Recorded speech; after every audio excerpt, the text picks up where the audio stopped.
Сәлеметсіздер ме, құрметті әріптестер? Мен бүгін сіздермен әдебиет сабағында пайдаланылған әдіс тәсілім алтын сақа әдісімен бөліскелі отырмын. Алтын сақа әдісі әдебиет сабағынан алдым. Мына тақтада көріп тұрғандарыңыздай мынандай сандықшаларда тұрады, жазулы. Оқушы алтын сақаны лақтырған кезде сақамыз тайке түссе жаңылтпашты айтады. Егер алтын сақамыз бүк түскен жағдайда жұмбақтың шешуін табады. Алтын сақамыз шып түскен кезде мақалды жалғастырады. Алтын сақаға құттықтау айтып береді.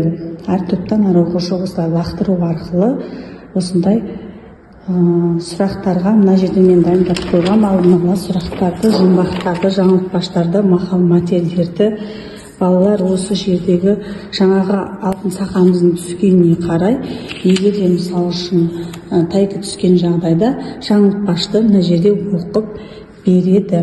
Егер де бүк түскен жағдайда жұмбақтың шешуін табады. Осылай балаларға алдын ала осындай сұрақтарды қарастырып дайындап алып, мен осы сабағымда пайдаландым. Бұл сабағымдағы менің осы жұмбақты, жаңылтпашты, мақал мәтелдерді алған мақсатым оқушылардың тіл байлығын, ойлау қабілетін, есте сақтау қабілетін және еркін сөйлеуге тәрбиелеу болды. Сіз де өз сабақтарыңызда осылай кез келген